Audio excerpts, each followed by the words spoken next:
بسم الله الرحمن الرحيم وأشهد أن لا إله إلا الله وحده لا شريك له وأشهد أن محمدًا عبده ورسوله أما بعد فإن خير الحديث كتاب الله وخير الهدي هدي محمد صلى الله عليه وآله وسلم وشر الأمور محدثاتها وكل محدثة بدعة وكل بدعة ضلالة وكل ضلالة في النار أعوذ بالله السميع العليم وبوجهه الكريم وسلطانه القديم من الشيطان الرجيم من همزه ونفخه ونفثه إن الذين آمنوا وعملوا الصالحات كانت لهم جنات الفردوس نزلا خالدين فيها لا يبغون عنها حولا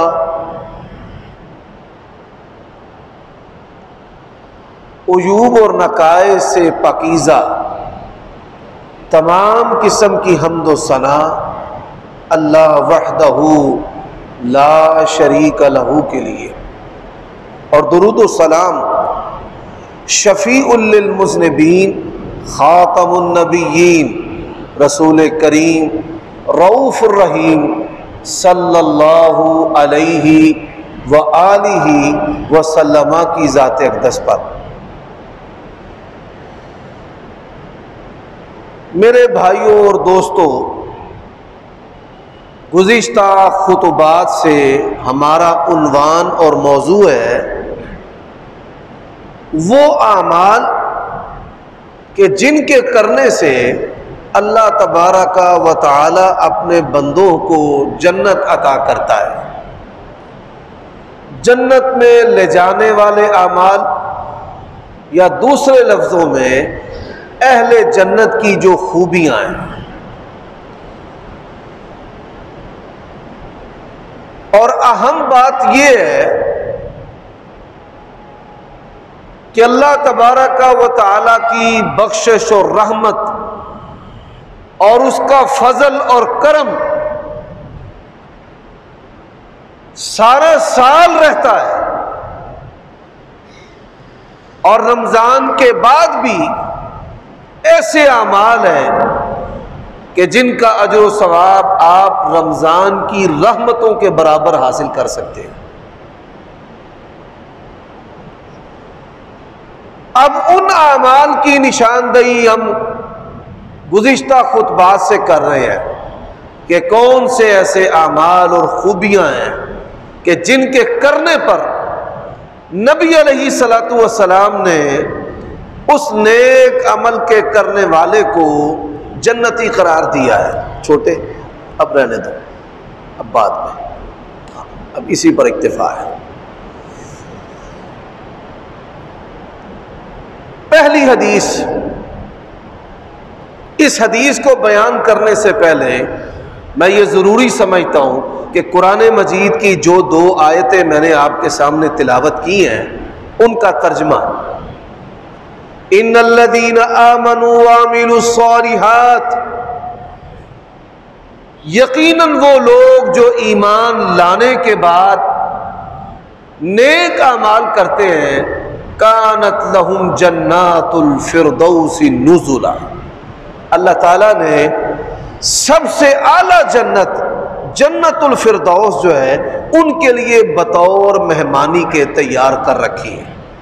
خالدین فیہا، ہمیشہ ہمیش اس میں رہیں گے، لا یبغون عنہا حولا، پھر جو اللہ کی جنت میں داخل ہو جائے گا وہ کبھی بھی عبدالعباد جو ہے وہ اللہ تبارک و تعالیٰ کی جنتوں سے نہیں نکل سکتا۔ میرے بھائیوں دوستو، ایک بات اپنے ذہن میں پوست کر لو، یہ جو سبحان اللہ کا کلمہ ہے نا، ہم کہتے ہیں سبحان اللہ، دنیا اور دنیا کے سارے خزانوں کو اگر اللہ تبارک و تعالی کی راہ میں خرچ کر دیا جائے، دنیا اور دنیا کے تمام خزانوں سے اللہ کے ہاں یہ سبحان اللہ کا کلمہ جو ہے یہ افضل ہے۔ نبی علیہ الصلوۃ والسلام نے بعض ایسے کلمات بتائے ہیں کہ جن کا بڑا اجر و ثواب ہے اللہ کے فضل سے۔ ان کلمات میں سے ایک کلمہ لا الہ الا اللہ، میں ہر دوسرے تیسرے چوتھے خطبے میں ذکر کے بارے میں ضرور بات کرتا ہوں کہ اللہ تعالیٰ کا ذکر جو ہے من حیث القوم اور من حیث الجماعت جو ہے، ہم اس میں بڑی کوتاہی کا شکار ہیں، کیونکہ جو ذکر کرنے والا ہے اس کا دل اور وجود اللہ کے ہاں زندہ کی طرح ہے، اور جو ذکر نہیں کرتا وہ مردہ ہے۔ اب اللہ تبارک و تعالیٰ کو کن کلمات کے ساتھ یاد کیا جائے، اور پھر ان کلمات کا مطلب اور معنی اور ان کلمات کی جو فضیلت ہے، ایک الگ موضوع ہے جو کئی خطبوں میں بیان کیا جا سکتا ہے، لیکن اختصار سے یہ حدیث عرض کرنا چاہتا ہوں۔ اللہ کے جتنے بھی ذکر کے کلمات ہیں، ان تمام کلمات میں سے سب سے زیادہ پسندیدہ اللہ کا جو کلمہ ہے وہ لا الہ الا اللہ ہے۔ ينزل الملائكة بالروح من امره على من يشاء من عباده ان انذروا انه لا اله الا انا۔ سورۃ النحل کے اندر اللہ نے کہا ہے تمام نبیوں کو بھیجنے کا مقصد، کتابیں اتارنے کا مقصد، فرشتوں کے ذریعہ وحی زمین پر آنے کا مقصد ایک ہے، تمام انبیاء کی دعوت ایک ہے، لا الہ الا اللہ۔ حدیث میں ہے ایک بندہ اللہ تعالیٰ کی بارگاہ میں پیش ہوگا، 99 رجسٹر اس کے گناہوں کے ہوں گے، اور ایک رجسٹر تا حد نگاہ لمبا اور تا حد نگاہ چوڑا۔ اسے یقین ہو جائے گا کہ میں نے آج جنت میں نہیں جانا، میں نے جہنم میں جانا ہے، میرے پلے تو نیکی نہیں ہے۔ اللہ تعالیٰ اسے کہیں گے تیری نیکی ہے، تو یاد کر لے۔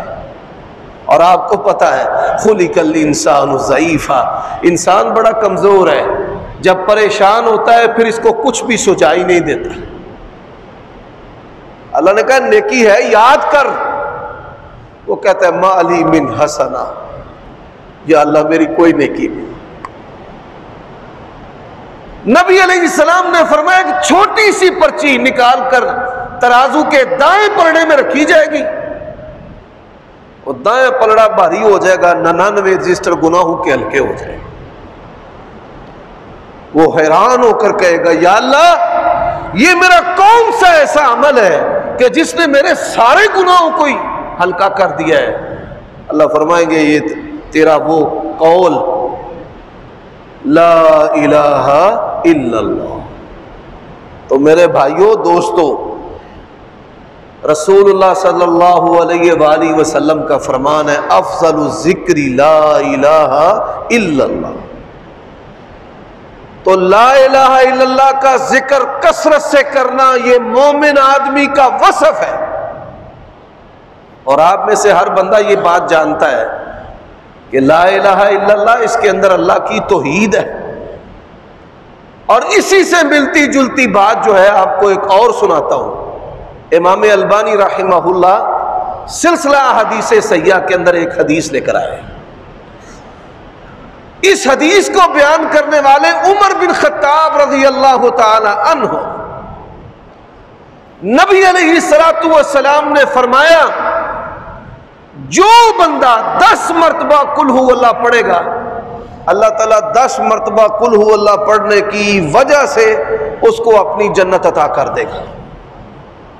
حضرت عمر بن خطاب رضی اللہ تعالیٰ عنہ نے بڑا تعجب کیا، کہنے لگے یا رسول اللہ یہ جنت سستے میں نہیں مل رہی کہ بندہ 10 دفعہ قل ہو اللہ پڑھے اور جنت اللہ عطا کر دے؟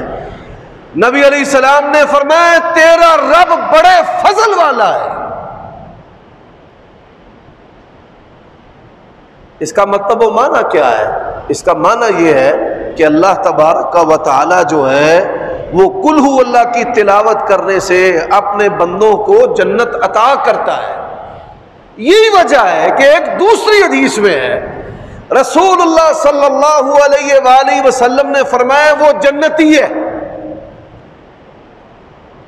صحابہ کرام کہتے ہم نے اس کا پیچھا کیا کہ وہ کون سا جنتیوں والا عمل کر رہا ہے کہ جس کی وجہ سے رسول اللہ نے اس کو جنتی قرار دیا ہے؟ تو سنا وہ قل ہو اللہ کی تلاوت کر رہا تھا۔ اب اسی سے ملتی جلتی حدیث میں آپ کو گزشتہ خطبات میں سنا چکا ہوں، اشارہ کرنا ہے کہ ایک صحابی کو اللہ کے نبی نے قوم کا امام مقرر کیا، وہ جب بھی قرات کرتے ہر رکعت میں قل ہو اللہ پڑھتے۔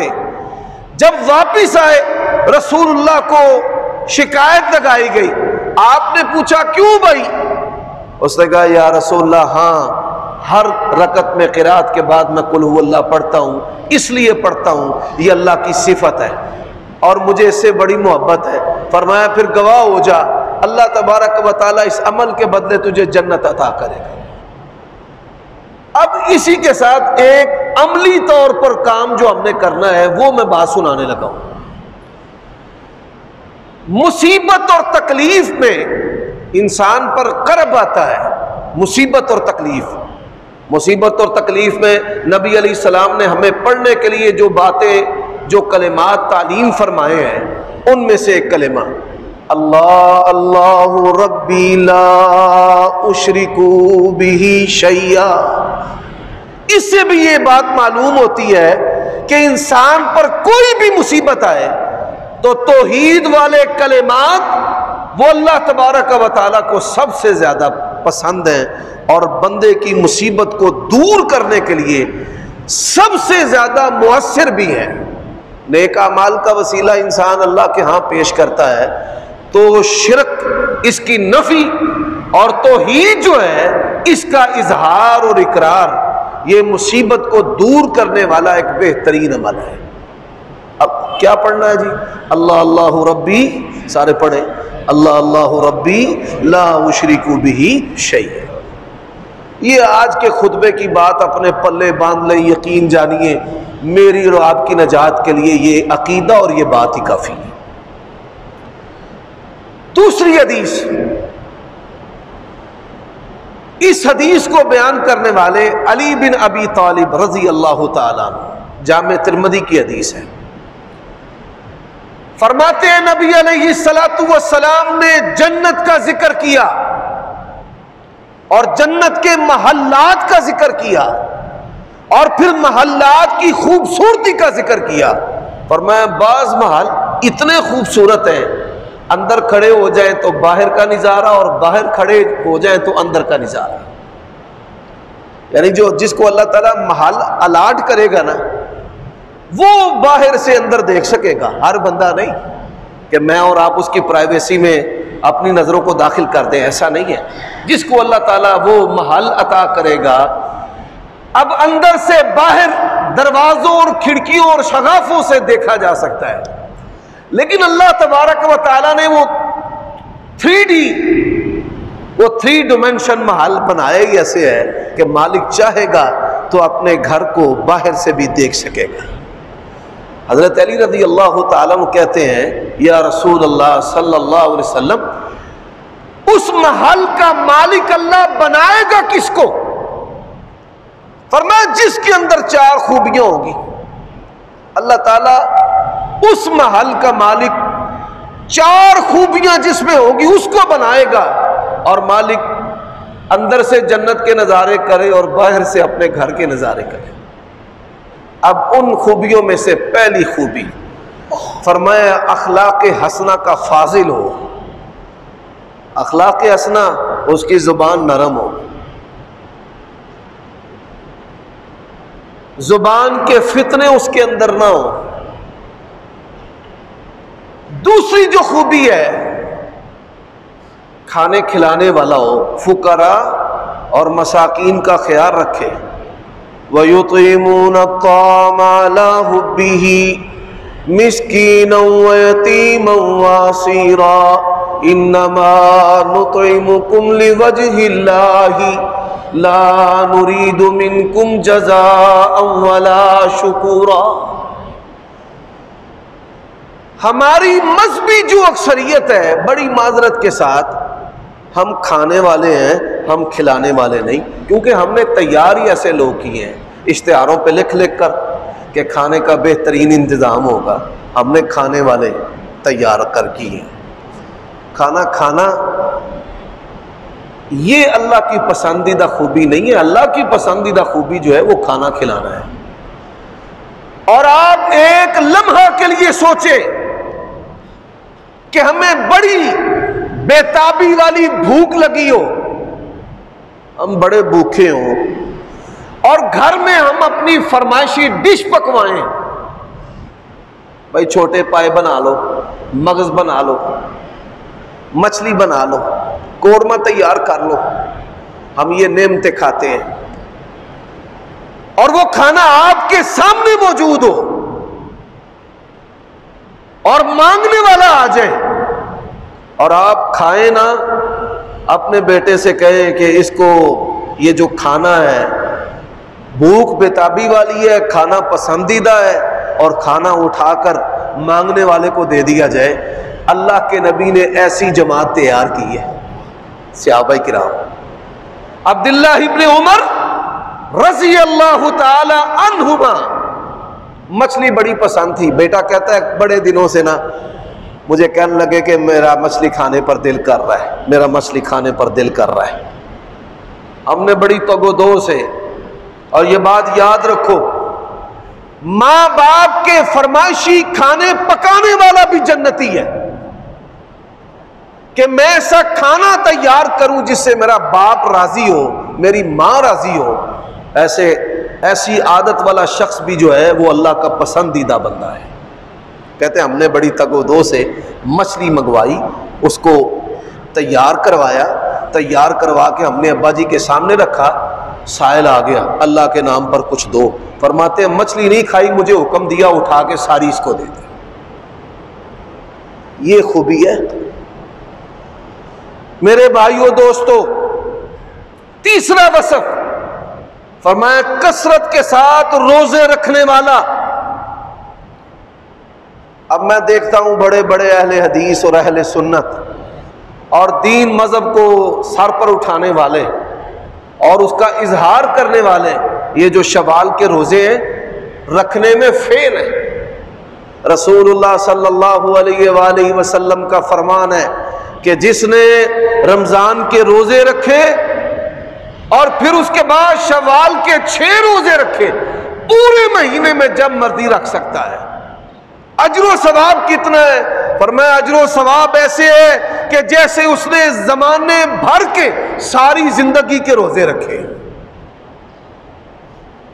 صحابیات ایام مخصوصہ سے جن کے روزے چھوٹ جاتے تھے تو وہ کیا فرماتی ہیں کہ شوال کے روزے ہم رکھتی، اور جو فرض روزے تھے وہ اگلے روزوں سے پہلے پہلے ہم رکھ لیتے۔ یعنی ان کے نزدیک نبی علیہ الصلوۃ والسلام کی اس فرمان کی بڑی اہمیت تھی کہ فرض روزے تو اور مہینوں میں رکھے جا سکتے ہیں، لیکن شوال کے روزے تو اور مہینوں میں نہیں رکھے جا سکتے۔ رسول اللہ صلی اللہ علیہ وآلہ وسلم کے سامنے یہ بات پیش ہوئی، ایک صحابی کی خواہش میں روزے رکھتا ہی جاؤں، رکھتا ہی جاؤں، رکھتے ہی جاؤں، رکھتا ہی جاؤں۔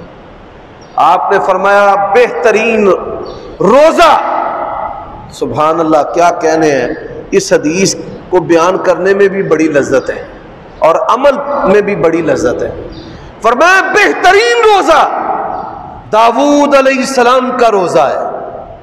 یہ کون تعریف کرنے والے ہیں؟ محمد الرسول اللہ صلی اللہ علیہ وسلم۔ اور کس کے روزے کی تعریف کر رہے ہیں؟ ایک بادشاہ کے روزے کی تعریف۔ یا داؤد انا جعلناک خلیفۃ فی الارض۔ بادشاہ نبی ہے، اور کیسے درویش بادشاہ ہیں۔ فرمایا حضرت سلیمان علیہ السلام اپنی ہاتھ کی محنت سے قومی خزانے سے روزی نہیں کھاتے تھے، ایک نوالا بھی اپنی بادشاہت کی کمائی سے نہیں کھاتے تھے، اپنے ہاتھوں کے ساتھ کڑیاں بناتے بیچتے، ان کے ساتھ جو اجرت حاصل ہوتی اس کے ساتھ حضرت داؤد کھانا کھایا کرتے تھے۔ اور پھر فرمایا داؤد علیہ السلام کا روزہ بڑا بہترین روزہ ہے، ایک دن روزہ رکھتے تھے ایک دن چھوڑتے تھے۔ تو آپ سوموار اور جمعرات کا روزہ رکھیں۔ نبی علیہ السلام نے فرمایا کثرت سے روزے رکھنے والا جو ہے اللہ تعالیٰ اس کو جنت میں ایسا محل عطا کرے گا، اندر سے باہر دیکھے باہر سے اندر دیکھے۔ اور چوتھا وصف اس کے اندر کیا ہونا چاہیے؟ فرمایا صلو باللیل والناس نیام، لوگ سوئے ہوئے ہوں اور آپ کس سے باتیں کریں؟ اللہ سے۔ یہ چار خوبیاں اکٹھی جس بندے کے اندر پائی جائے، اللہ تبارک و تعالی نے جنت میں اس کے لیے عالی شان محل تیار کر رکھا ہے۔ اب آئیے تیسری حدیث ہے۔ اس حدیث کو بیان کرنے والے ہیں حضرت ایاز رضی اللہ تعالی عنہ۔ عین یا الف اور صاد زواد، ایاز یہ صحابی کا نام ہے۔ صحیح مسلم میں ان کی حدیث ہے، انہوں نے نبی علیہ السلام کا ایک خطبہ سنا، وہ خطبہ سن کر انہوں نے ریکارڈ کر لیا، اپنے ذہن کے اندر محفوظ کر لیا۔ حضرت ایاز رضی اللہ تعالیٰ عنہ بیان کرتے ہیں کہ نبی علیہ السلام نے خطبہ دیا، اس خطبے کے اندر آپ نے فرمایا 3 قسم کے لوگ اللہ کی جنت میں جائیں گے۔ پہلی قسم فرمایا انصاف کرنے والا، سچ بولنے والا، نیکی کی توفیق دیا ہوا حاکم۔ اس حدیث میں مسلمان حکمرانوں کے لیے 3 نصیحتیں ہیں۔ پہلی نصیحت کہ مسلمان حاکم جو ہے وہ انصاف کرنے والا ہو، عصبیت کا شکار نہ ہو کہ مخالف پکڑا ہے تو ٹنگ دیو، اپنا آیا تو چھوڑ دیو۔ یہ بنی اسرائیل کی حرکت ہے جس حرکت کی وجہ سے اللہ تعالیٰ نے ان پر اپنا عذاب نازل کیا تھا۔ سچ بولنے والا قوم سے، قوم جو ہے بھوک پیاس سے مہنگائی سے بلک رہی ہے اور حاکم کہتا ہے کہ میں اپنی کارکردگی پر مطمئن ہوں، اور میں سچ بولنے والا۔ اور تیسری بات، اللہ تعالیٰ نے جس کو نیکی کی توفیق دی ہے، آپ یہ دیکھ لیں یہ تینوں جو چیزیں ہیں مسلمان حکمرانوں کے اندر نظر نہیں آتی۔ کوئی نہ کوئی ایسا بڑا فتنہ ہے، اللہ تعالیٰ ہمارے حکمرانوں کو، مسلمان حکمرانوں کو پیشانی سے پکڑ کر صراط مستقیم پر چلائے۔ ہم ان کی حکومتیں گرانے کے قائل نہیں، لیکن ہم ان کو یہ نصیحت کرتے ہیں کہ اللہ تعالیٰ نے آپ کی اصلاح کے ساتھ ان بندوں کی اصلاح بھی رکھی ہے۔ آپ کتاب و سنت کے مطابق فیصلے کریں، کسی سے نہ ڈرے، پروردگار آپ کی مدد اور تائید و نصرت کے لیے آسمان سے فرشتے اتار دیں گے۔ ظاہر ہے اللہ کی جنت سب سے اعلیٰ نعمت ہے، تو وہاں جانے کے لیے پھر معیار بھی ہے، یہ نہیں کہ غیر معیاری بندے وہاں پر جانا شروع ہو جائیں۔ یہ ایسی کوئی جنت نہیں ہے کہ کوئی بندہ شرابی جواری سودیا مارا جائے ختم شریف پر مولوی صاحب کی خدمت ہو، جوتا سوٹ کپڑے مٹھی سب کچھ، تو وہ کہیں جی 3 باری کل شریف پڑھو تے ایک قرآن دا ثواب، تے اینے ہزار قرآن نے تے میت دے نال جنت دے وچ ٹر گئی. نہیں، این خیال استو محال استو جنو. الیس للانسان الا ما سعی، انسان نے نیک اعمال کرنے ہیں اور پھر اس پر اللہ کا فضل ہے کہ نیک اعمال بھی انسان اللہ کی توفیق سے کرتا ہے، اپنی طاقت کے بل بوتے پر نہیں کرتا. اب رسول اللہ صلی اللہ علیہ وآلہ وسلم نے فرمایا دوسرا بندہ ضرورت مند بھی ہے، عیال دار بھی ہے، پاک دامن ہو، پہلی شرط، اور اس پر بڑی تفصیل سے بات ہو چکی ہے کہ پاک دامنی سے مراد کیا ہے، کہ انسان زنا بدکاری قوم لوط کے گناہ سے متخلا بری ہو، اس کی سوچ بھی پاکیزہ ہو.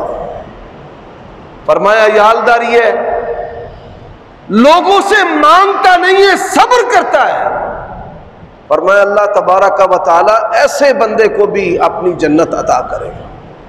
اور یہ میں سمجھتا ہوں یہ با کردار ہونا اور مخلوق سے بے نیاز ہونا یہ اللہ کی توفیق میں سے ایک توفیق ہے. لا حول ولا قوت الا باللہ. میرے بھائیوں دوستوں، میں آپ کو یہ حدیث پہلے سنا چکا ہوں، اشارتاً پھر ذکر کرتا ہوں کہ نبی علیہ السلام نے صحابہ کرام کی تربیت کی تھی، ضرورت کی چیز ہو پھر بھی لوگوں سے نہیں مانگنی. لا تسأل الناس ولک الجنہ، لوگوں سے سوال نہ کر، صبر کر. اللہ تعالیٰ اس صبر کے بدلے بھی انسان کو جنت عطا کرتا ہے. اب اس حدیث کے اندر نبی علیہ السلام نے 5 قسم کے جہنمی بھی بیان کیے ہیں کہ جہنم کے اندر کون کون جائے گا. انشاءاللہ اللہ کی توفیق و رحمت سے آئندہ خطبہ جمعہ میں حدیث کا جو اگلا حصہ ہے کہ جہنم میں جانے والے کون سے لوگ ہیں اس کو بھی بیان کیا جائے گا. لیکن اس حدیث کو مکمل کرنے سے پہلے یہاں پر ہر مسلمان کے اندر یہ خوبی ہونی چاہیے، جذبہ، ایمانی جذبہ، ایموشنل. جیسے ہماری پاکستانیت جو وطنیت ہے وہ جاگتی ہے، پنجابی قومیت جاگتی ہے. ان سب چیزوں سے اہم جو چیز ہے، یہ تو عصبیت اور جہالت کی باتیں ہیں، سب سے جو اہم چیز ہے وہ کیا ہے کہ اللہ تعالیٰ کا یہ احسان عظیم ہے کہ اللہ تعالیٰ نے ہمیں مسلمان پیدا کیا ہے. یقین جانیے کافروں کی ساری تحقیقات اور ساری پڑھائیاں اور ساری ڈگریاں جو ہے وہ مومن بندے کی صفائی کا بھی مقابلہ نہیں کر سکتے. اسلام کا یہ ہم پر احسان ہے کہ اس نے بتایا ہے شکل و صورت کیسے بنانی ہے، بغلوں کے بال اتارنے ہیں، زیر ناف بال اتارنے ہیں، تجھ سے بو نہ آئے، عطر استعمال کرنا ہے، اچھا لباس استعمال کرنا ہے، غسل ایسے کرنا ہے. مجھے بتائیے اس کی مثال دنیا کے کسی دین کے اندر یا نظام کے اندر ہے؟ اللہ نے ان کو تمہارا خادم بنایا ہے. ایمان جو ہے اس سے انسان کو سرشار ہونا چاہیے. اب اس پر میں حدیث سناتا ہوں. نبی علیہ الصلوۃ والسلام کے پاس ایک شخص آیا، اس نے کہا اسأل مرافتک فی الجنہ. یا رسول اللہ صلی اللہ علیہ وسلم، یقین جانیے اللہ کی قسم ہے سوال ہی بڑا میٹھا ہے. عام صحابی تھا، درویش بندہ. اس نے کہا اسأل مرافتک فی الجنہ. یا رسول اللہ صلی اللہ علیہ وسلم، مجھے جنت میں آپ کا ساتھ چاہیے. ساری محبتیں اس محبت پر قربان ہیں. اس نے یہ نہیں کہا کہ مینوں جنت چاہیے، انہوں نے کہا یا رسول اللہ جنت بھی چاہیے تھے، جنتی سردار بھی چاہیے۔ لوگ یقین جانیے دنیا کی جنت جو ہے بنائی ہوئی ہے لوگوں نے، ڈانگیں کھاتے ہیں وہاں پہ، مارے پڑتی ہیں، سر پھٹ جاتے ہیں، کپڑے پھٹ جاتے ہیں، لائنیں لگی ہوئی ہیں، اور لائنوں میں لگ کر رب کی جنت میں نہیں جانا کسی نے۔ اتنی تیز رفتاری سے اللہ کی جنت میں جائے گا، بجلی کی رفتار بھی اس کا مقابلہ نہیں کر سکتی۔ چودھویں کے چاند کی طرح شکلیں صورتیں چمکتی ہوں گی، ریشمی حلے ہوں گے، دنیا کے بہترین لباس وہ جنتی دھاگے کا مقابلہ نہیں کر سکیں گے۔ اللہ ایسا پروٹوکول بندے کو دے گا۔ اس نے کہا یا رسول اللہ جنت بھی چاہیے اور جنت میں آپ کا ساتھ چاہیے۔ اللہ کے نبی علیہ السلام اس کے سوال سے بڑا حیران ہوئے، فرمایا ما اعددت لہا، سوال تو نے بہت بڑا کیا ہے، تیاری کیا کی ہے؟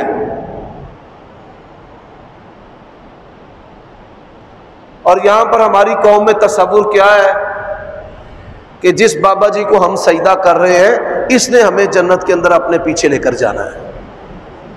نہیں، آپ اس حدیث کو جانتے ہیں، سن چکے ہیں، اپنے دل و دماغ میں اس کو پوست کر لو، قیامت کا دن ہوگا، اللہ کے انبیاء اور اللہ کے رسول بھی اللہ خالق و مالک کے غصے سے تھر تھر کانپ رہے ہوں۔ لمن الملک اليوم، اللہ پوچھیں گے بتاؤ آج کس کی شاہی ہے اور کدھر ہے دنیا کے بادشاہ؟ اللہ کی قسم ہے انبیاء بھی نہیں جواب دے سکیں گے، اللہ کے غصے کی وجہ سے اللہ خود ہی کہیں گے للہ الواحد القہار۔ آج اس بادشاہ کی شاہی ہے جو یکتا تنہا اکیلا ہے اور سب پر وہ غالب ہے، قہار ہے وہ۔ تو نبی علیہ السلام نے کہا کہ تیاری کیا کی ہے؟ انہیں نہیں آخیا یا رسول اللہ تانوں منن والا تے میں لنگ جانا۔ آپ نے فرمایا تیاری کیا کی ہے؟ وہ بھی بڑا درویش آدمی تھا، اس نے کہا لیس لی من کثرت الصیام ولا من کثرت الصدقہ ولا من کثرت الصلاۃ۔ عاجزی کرتے ہوئے کہنے لگا یا رسول اللہ میں نے لمبی چوڑی نفلی نمازیں نہیں پڑھی، یا رسول اللہ میں نے کوئی لمبی چوڑے نفلی روزے نہیں رکھے، میں نے کوئی صدقہ و خیرات لمبا چوڑا نہیں کیا۔ ایک بات ہے انی احب اللہ ورسولہ، میں اللہ تعالیٰ اور اس کے رسول سے بڑی سچی محبت کرتا ہوں، سچی جذباتی محبت۔ میرے نبی کی بات ہے، مر مٹنے کا جذبہ ہے۔ ہمارے کئی مسلمان ہیں نبی کا نام آتا ہے جھوم جاتے ہیں، اور اسی نبی کا فرمان آتا ہے تو گھوم جاتے ہیں۔ یہ گھومنے والے مسلمان نہیں چاہیے، نام پہ بھی مر مٹنے والے اور آپ کے فرمان پر بھی مر مٹنے والے ایسے بندے چاہیے۔ تو اللہ کے نبی نے کیا کہا؟ فرمایا سن، جس طرح یہ دو انگلیاں آپس میں ملی ہوئی ہیں اسی طرح تو جنت میں میرے ساتھ ہوگا۔ نبی علیہ السلام کی محبت میں، عملی محبت میں انسان کو جذباتی ہونا چاہیے۔ اور میں یہاں پر یہ بات بھی بتانا چاہتا ہوں کہ بڑے سارے اعمال ایسے ہیں کہ جن کے کرنے والوں کے لیے اللہ کے نبی نے جنت میں اپنے ساتھ ہونا اس طرح بیان کیا ہے جس طرح فرمایا یہ دو انگلیاں ملی ہوئی ہیں۔ فرمایا من آل جاریتین، جو بندہ دو بہنوں، دو بیٹیوں، اچھا اس کی اپنی بہنیں نہیں ہیں، اپنی بیٹیاں نہیں ہیں، دو بچیوں کی پرورش کرتا ہے، وہ بانجیاں ہیں، وہ بھتیجیاں ہیں، وہ نواسیاں ہیں، وہ پوتیاں ہیں، وہ خاندان کی بیٹیاں ہیں، وہ امت کی بیٹیاں ہیں، کہتا ہے ان کی پڑھائی لکھائی بھی کرنی ہے، اور ان کی صحیح جگہ پہ شادی بھی کرنی ہے. فرمایا 2 بچیوں کی پرورش کرنے والا وہ میرے ساتھ کس طرح ہوگا؟ فرمایا جس طرح یہ 2 انگلیاں آپس میں ملی ہوئی. تیسری حدیث، وہ جنت میں جانے والے اعمال صرف جنت نہیں، جنت میں اللہ کے نبی کا ساتھ. فرمایا یتیم بچوں کی پرورش کرنے والا بھی جنت میں میرے ساتھ اس طرح ہوگا جس طرح 2 انگلیاں آپس میں ملی ہوں. یہ نبی علیہ السلام کا فرمان ہے. تو مومن آدمی کو نبی علیہ السلام کی محبت اور اتباع سنت سے سرشار ہونا چاہیے. اب یہاں پر میں ایک حدیث اور بھی ذکر کرنا چاہتا ہوں جس کا تعلق ذکر کے ساتھ بھی ہے اور عمل کے ساتھ بھی. اللہ تبارک و تعالیٰ نے قرآن مجید میں فرمایا وَلِلَّهِ الْأَسْمَاءُ الْحُسْنَى فَادْعُوهُ بِهَا. اللہ کے نام ہے، اللہ کو اللہ کے ناموں سے پکارو. موجودہ دور میں جو سنتیں عوام اور علماء نے مل کر چھوڑ دی ہیں، متروک ہو چکی ہیں، ان سنتوں میں ایک سنت ہے اللہ تعالیٰ کو اس کے ناموں سے پکارنا. مثال، ہم رزق کی تنگی کا شکار ہے، رزاق کون ہے؟ باسط کون ہے؟ یا اللہ تو رزاق ہے، تو باسط ہے، اللہ تو معین ہے، تو موتی ہے، تو فتاح ہے، تو وہاب ہے، عطا کر. اللہ تبارک و تعالیٰ کو اس کے ناموں سے پکارنا. اور نبی علیہ السلام کی پسندیدہ دعاؤں میں سے دعا کہ آپ صلی اللہ علیہ وسلم جب اللہ سے مانگتے تو اللہ تعالیٰ کے ناموں کے وسیلے سے مانگتے. اللہم انی اسألک بکل اسم ہوا لک سمیت بہ نفسک. اللہ تو ذو الفضل العظیم ہے، مجھ پر اپنا فضل کر. اللہ نے قرآن مجید میں کہا وَاسْأَلُوا اللَّهَ مِنْ فَضْلِهِ، اور رب کے بندو رب سے اس کا فضل مانگو، عدل نہیں، فضل. اس کا مطلب کیا ہے؟ ساری ضرورتیں پوری کرنے والا تو ہے. یہ محبت کا ایک درجہ ہے. یا اللہ میں کیڑی کیڑی شے تیرے کو منگا میں بھول جانا وا، کون کون سی چیز میں یاد رکھوں. تو ذو الفضل العظیم ہے. اور جب ہم مسجد سے باہر نکلتے ہیں کیا پڑھتے ہیں؟ اور بولو بھائی، اللہم انی اسألک من. فتنوں کا شکار ہے پھر بھی مسجد سے باہر نکلتے ہوئے ہمارے منہ سے یہ دعا نہیں نکلتی. یا اللہ جو کچھ تجھ سے مانگا ہے، جو نہیں مانگ سکا، انی اسألک من فضلک. میں بھولنے والا ہوں، تو بھولنے والا نہیں ہے. تو اسی کے ساتھ فرمایا ان للہ تسعا وتسعین اسماء من احصاها دخل الجنہ. اللہ کے 99 نام ہیں، جو ان 99 ناموں کی تلاوت کرے گا اللہ تعالیٰ اس عمل کے بدلے بھی اس کو جنت عطا کرے گا. اور میرے بھائیوں، اپنے بچوں کو اللہ کے نام یاد کرواؤ. آپ کے بچوں کو هو اللہ الذی لا الہ الا هو عالم الغیب. جب آپ کے بچے اللہ کے نام یاد کریں گے، ان کا معنی سمجھیں گے، ساری زندگی کٹ جائیں گے لیکن غیر اللہ کے آستانے پر نہیں جائیں گے. جب وہ پڑھیں گے نا پوشیدہ چیزوں کو جاننے والا کون ہے، رزاق کون ہے، باسط اللہ، قہار اللہ، وہاب اللہ، موتی اللہ، نفع اللہ ہے، اور فتح اللہ ہے، کھول کے دینے والا، چھپڑ پاڑ کر دینے والا. میرا ایک رشتہ دار ہے، وہ تھوڑے عرصے میں بڑا امیر ہو گیا ننیال میں سے. میں نے اسے پوچھا بھائی تو نے کون سا کام کیا راتوں رات اتنا امیر ہو گیا؟ سکریپ کا کام کرتا تھا. کہتا میرے پاس سکریپ آئی، تو ایک بندہ جو ہے وہ میرے پاس آئے کہ یہ جو لوہے کا ٹکڑا ہے اس کے پاس 3-4 بڑے بڑے لوہے کے ٹکڑے پڑے ہوئے تھے، تو یہ مجھے دے دے، ریٹ نہ بنے، وہ 30,000 لگا کر چلا گیا ایک ٹکڑے کا، پھر 50,000 لگا کر چلا گیا ٹکڑے کا۔ پھر میں نے کہا یہ بار بار تنگ کرتا ہے، اٹھا کے نا گودام میں رکھوا دیے۔ وہ آیا کہتا وہ کدھر گئے ہیں ٹکڑے؟ میں نے کہا کوئی نہیں۔ کہنے لگا اس کے تو اندر چاندی ہے، سونا ہے، وہ بڑے بڑے شپس کے اندر ہیٹ سنک یعنی ہیٹ کو کنٹرول کرنے کے لیے لگائے جاتے ہیں۔ اللہ تعالیٰ اس پہ راضی تھا، اللہ نے فضل کیا، وہ لوہا سمجھنے والی جو چیز ہے اس کے اندر سونا چاندی، اللہ نے اتنا مال دیا، چھپڑ پاڑ کر راتوں رات اس کو غنی کر دیا۔ جب چاہے آپ کے پاؤں کی مٹی سے اللہ آپ کو رزق دے دے۔ یہ ساری چیزیں اس کی صفتوں کے اندر ہیں۔ کس کی صفتوں میں؟ اللہ کی صفتوں۔ تو میرے بھائیوں، اپنے بچوں کو اللہ کے نام یاد کرواؤ، انہیں کہو کہ یاد کرو، یاد کرتے جاؤ اور انعام لیتے جاؤ۔ 1 یاد کرو گے 100، 2 یاد کرو گے 200، 10 یاد کرو گے 1000۔ ایسے بچوں کی ڈیوٹی لگاؤ، پھر اس کا معنی ان کو بتاؤ۔